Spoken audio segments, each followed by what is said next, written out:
Happy New Year. I remember when my dad and I were trying to build this garden box in the backyard. I had seen all these different videos on YouTube and Pinterest and whatnot about how to make the perfect garden box. And so we went to task cutting and getting all these left back pieces of wood from pallets and just old projects that I had around the house. And so we put it together. We put dirt in it, did all the good nutrient stuff, and I had a garden, and it was good. And so there were certain vegetables that I was like, okay, I know what you're gonna look like when you start to, sprout. Other vegetables, I was like, I don't know what you're gonna look like. And because I was unfamiliar with some of them, I didn't make the soil deep enough.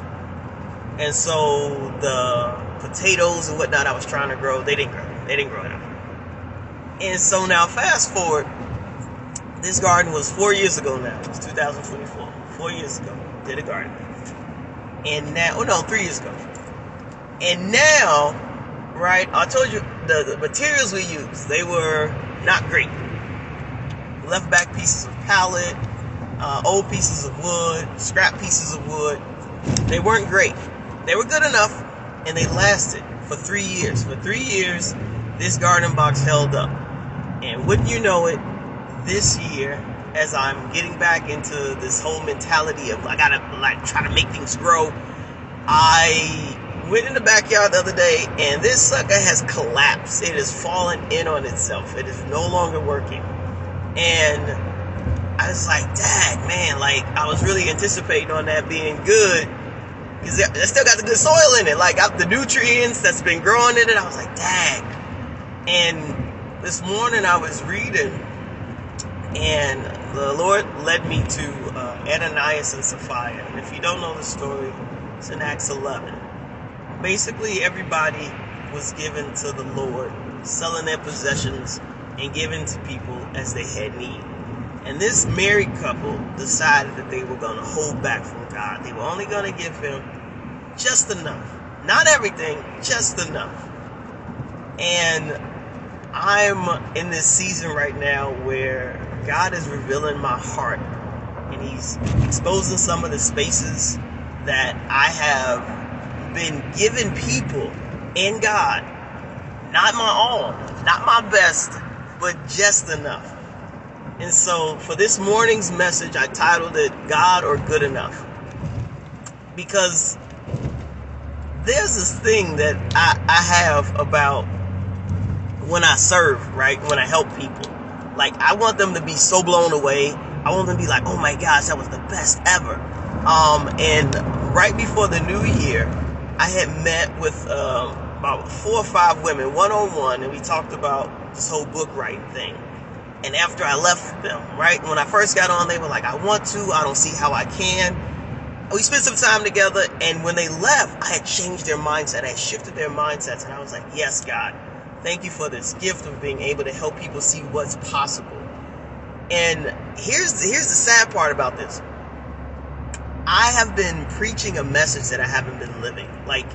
I stopped allowing God to show me what's possible, and I've just settled for good enough. And so there are a lot of other scriptures in the Bible where God has blessed people's efforts. He's rewarded their service. He's rewarded their faithfulness. But there's also spaces in the Bible where God has rebuked good enough. And so I wanna challenge us this morning as we January 2nd, going to the new year. You see I'm back in the car. It's a different car. Why is it a different car? Well, because my car is not good enough, it seems. It was good enough to get us to Chicago. It was good enough to get us back. We had a blown out tire on the highway with 4 kids in the car. We had a dead battery on our way back from Chicago. It was adventurous to say the least. But my car doesn't seem to be good enough. And so this morning we went to start it, and it is dead. So we got to figure that out. But I was like, Dad, God, We bought a used car, and it's lasted us these last, how old is my son? Like, at least 8 years, right? And I'm like, dang, like, this car has been amazing. It's paid off. I love it. My favorite cars are the paid off cars. And I'm like, God, like, you know money is funny. What in the world?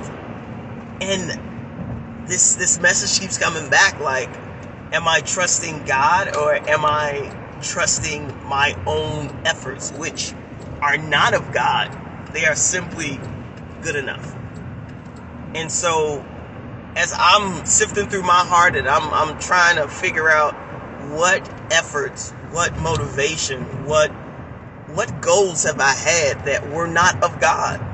They were just good enough for me. They were me comparing myself to what everybody else around me is doing, me looking at what other people have accumulated or accomplished by their 40th birthday and just focusing on that. Like, oh, I got to get here because that's where they at. And if we the same, I got to stop, because what I'm learning is that the things that God has for me are the things that no man can take. And they are great. They are not good enough. They are of God. And because they are of God, they are excellent. So yeah, this morning message, just wanted to come on here and share with you guys what God is exposing in my heart, what is revealing to me about my efforts, about my faith at times, and about some of the things that I've put my hand to in the past. You're going to see some different movements from me. Don't be surprised. I'm telling you about them now. Love you guys. Happy New Year again. I pray the rest of your day is blessed. Until next time.